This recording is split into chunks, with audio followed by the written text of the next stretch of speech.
The courtroom was tense, filled with murmurs as 16-year-old Evan Taylor walked hesitantly to the defendant's stand.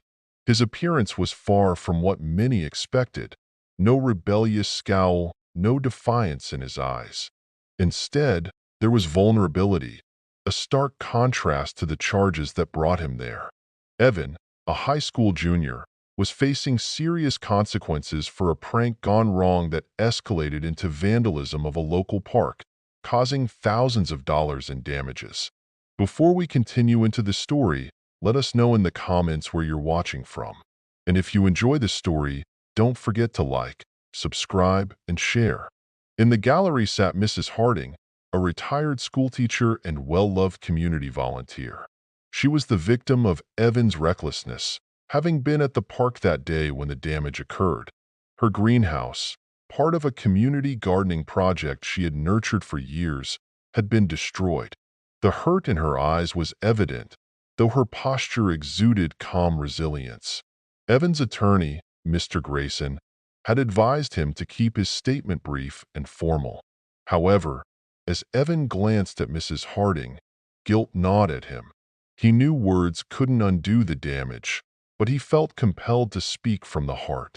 "Your Honor," Evan began, his voice trembling, "I don't deserve sympathy for what I did. What I did wasn't just reckless, it was wrong. I can't begin to express how sorry I am for ruining something that meant so much to someone as kind as Mrs. Harding." The room grew silent. Even Mrs. Harding raised her eyebrows, surprised by his direct acknowledgement of her pain. Evan continued, "I didn't think about the consequences that day. I didn't think about how my actions could hurt someone who was just trying to do good for the community. I wish I could go back and undo what I did, but I can't. All I can do now is take responsibility and try to make it right, even if it takes me a long time." As Evan spoke, his voice grew steadier, fueled by the genuine remorse he felt. "Mrs. Harding," he said, turning toward her, "I know I don't deserve your forgiveness, but I want you to know that I am truly sorry. I want to fix this, not just for the court, but because I know I hurt you. I'd like to help rebuild the greenhouse, work in the garden, or do anything that might make up for what I destroyed." Mrs. Harding's face softened, her composure wavering as tears welled in her eyes. The sincerity in Evan's voice reached her in a way that no legal argument ever could.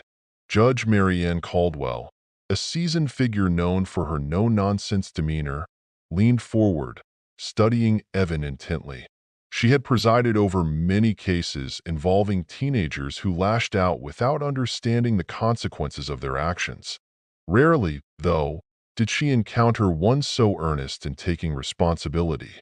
"Mr. Taylor," she said after a pause, "your words today are different from what I usually hear in this courtroom. Many people your age try to shift blame or make excuses, but you've chosen to acknowledge your wrongdoing, and that is a step toward maturity."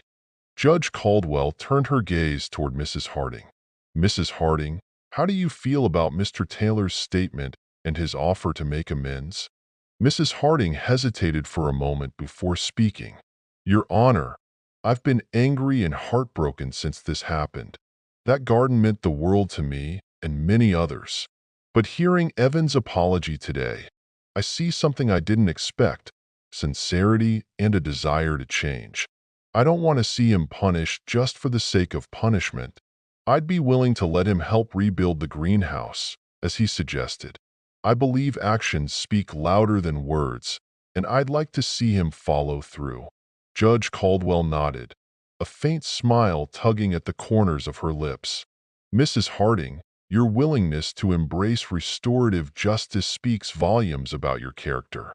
And Mr. Taylor, your willingness to take responsibility is commendable. However, actions must follow words." She then delivered her verdict.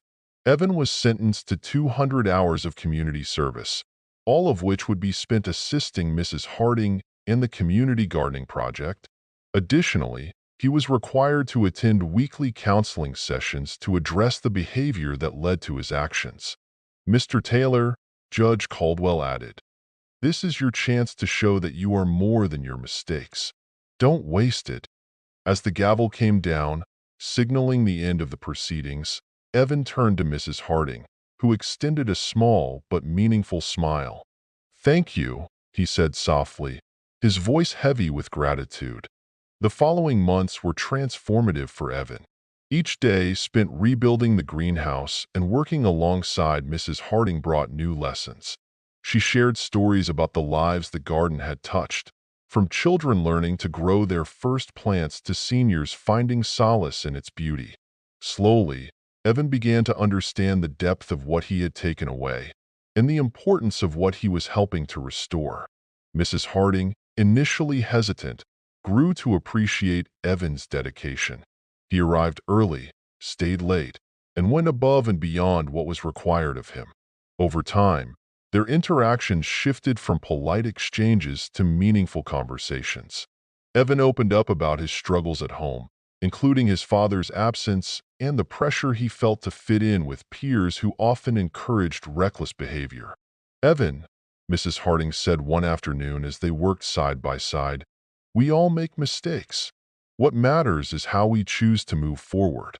You're not defined by what you did that day. You're defined by what you're doing now."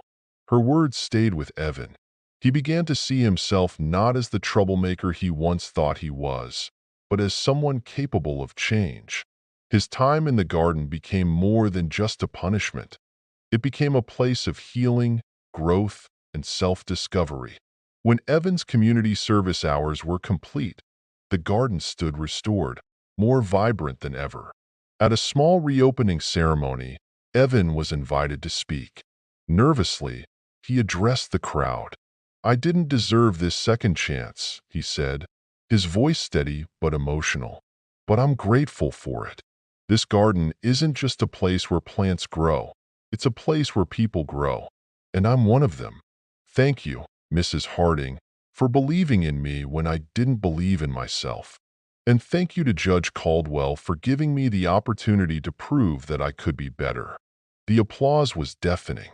In that moment, Evan realized that his mistake had not only reshaped his future, but had also taught him the power of accountability, kindness, and redemption.